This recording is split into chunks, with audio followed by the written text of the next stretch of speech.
1 जनवरी 1818 सुबह का समय। भीमा नदी के किनारे कोरेगांव के मैदान में पेशवाओं की सेना का डेरा था। 28,000 सैनिक, जिनमें घुड़सवार, तोपें और विशाल पैदल सेना शामिल थी, पूरी तैयारी के साथ खड़े थे। उन्हें भरोसा था कि उनकी ताकत और संख्या का कोई मुकाबला नहीं कर सकता। नमस्कार दोस्तों, स्वागत है आपका हमारे YouTube चैनल AMR अंबेडकर पर, जो हमेशा से आपकी आवाज को बुलंद करता है और आपको वो जानकारी देता है जो शायद ही कहीं और मिलती हो। दोस्तों, आज का वीडियो खास है, बेहद खास। आज हम उस इतिहास के पन्नों को पलटने जा रहे हैं जिसे जानकर आपके दिल में गर्व और दिमाग में एक नई ऊर्जा का संचार होगा। ये वो इतिहास है जिसे सुनकर हर कोई अपने अस्तित्व पर गर्व करता है और जिसे छिपाने की हर कोशिश की गई, क्योंकि ये इतिहास हमारी पहचान, हमारी ताकत और हमारे अधिकारों की कहानी है। दोस्तों, क्या आप जानते हैं कि वो कौन से वाकये हैं जिनकी वजह से हम आज गर्व से सिर उठाकर खड़े हैं? अगर नहीं, तो यह वीडियो आपके लिए है।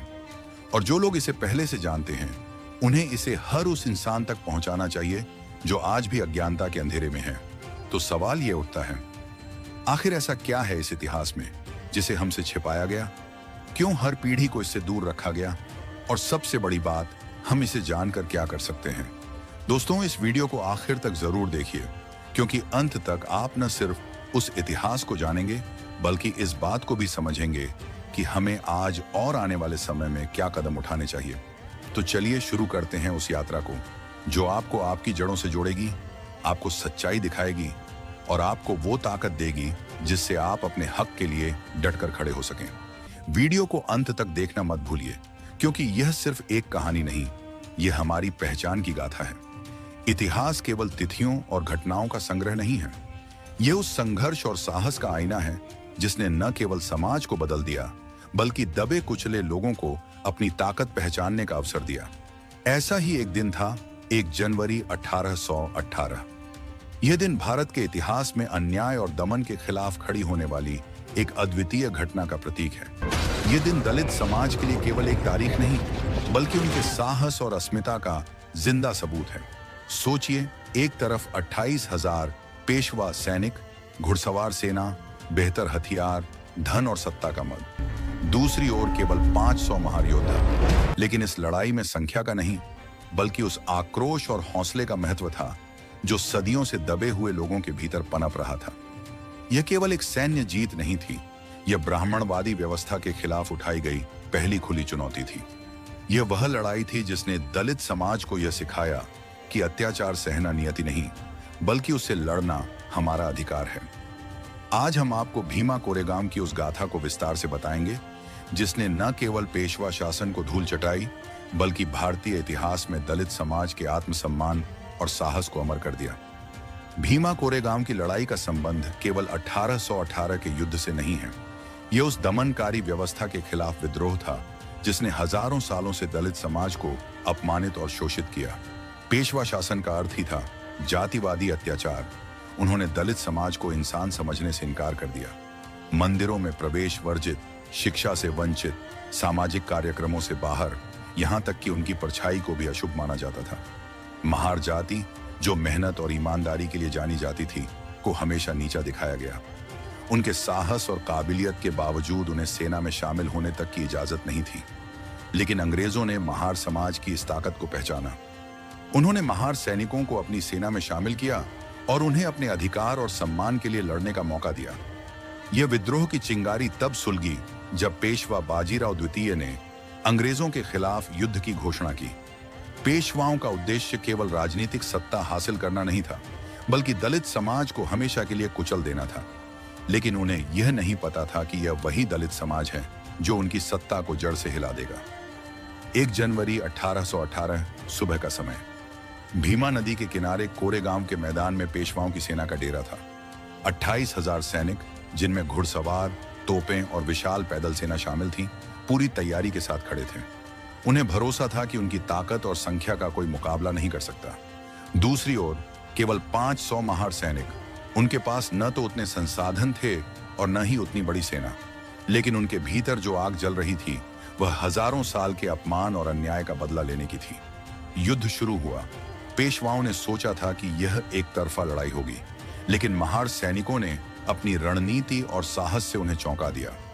उन्होंने मैदान में ऐसी वीरता दिखाई कि पेशवाओं की विशाल सेना के पैर उखड़ने लगे। महार सैनिकों ने अपनी सूझबूझ और अदम्य साहस से पेशवाओं की हर चाल को नाकाम कर दिया।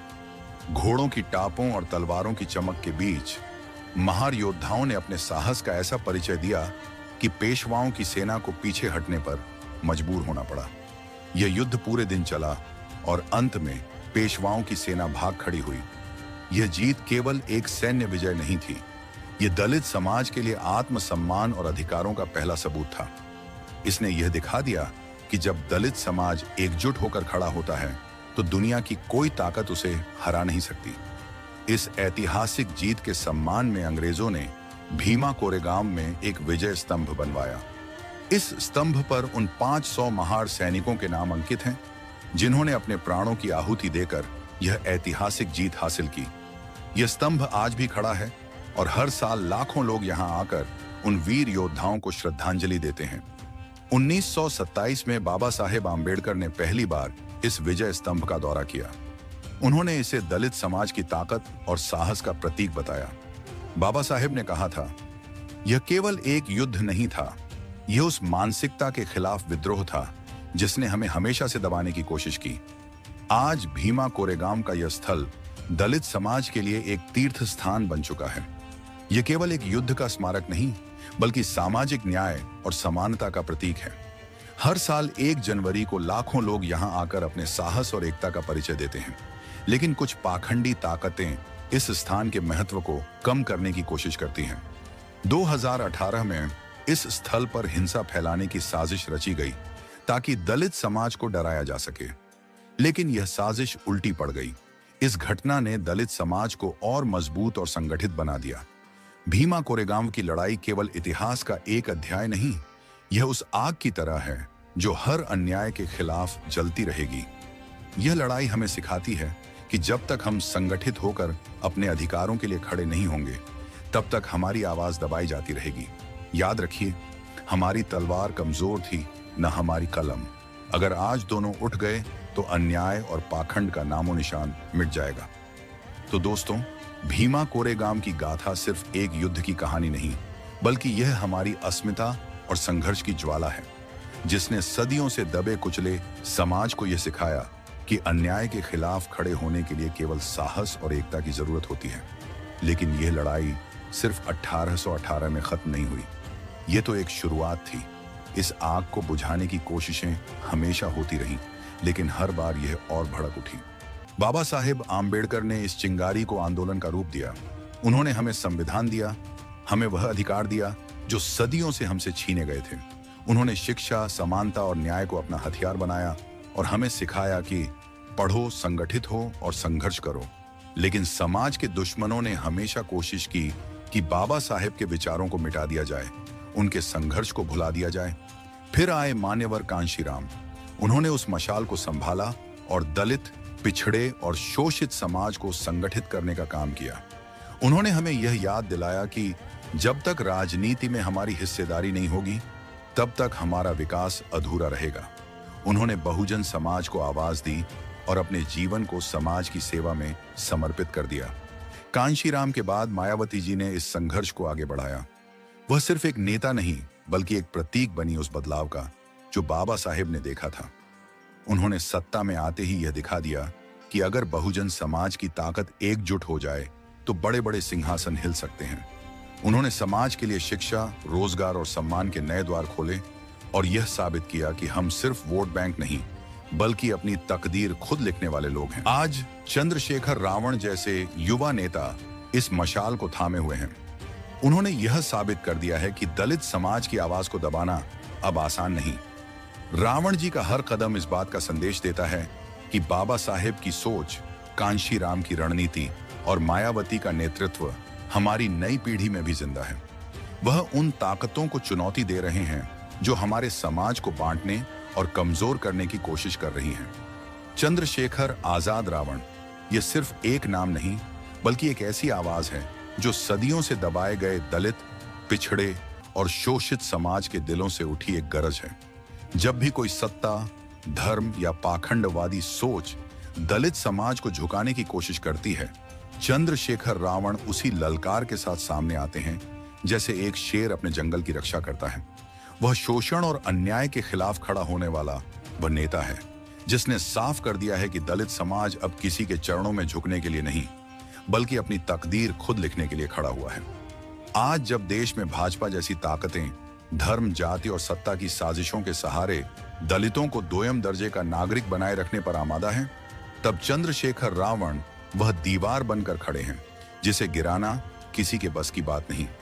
भाजपा और अन्य पाखंडवादी ताकतें यह सोचती हैं कि वे अपने धन, सत्ता और झूठी धार्मिक आस्थाओं के जरिए दलित समाज को गुमराह कर सकती हैं।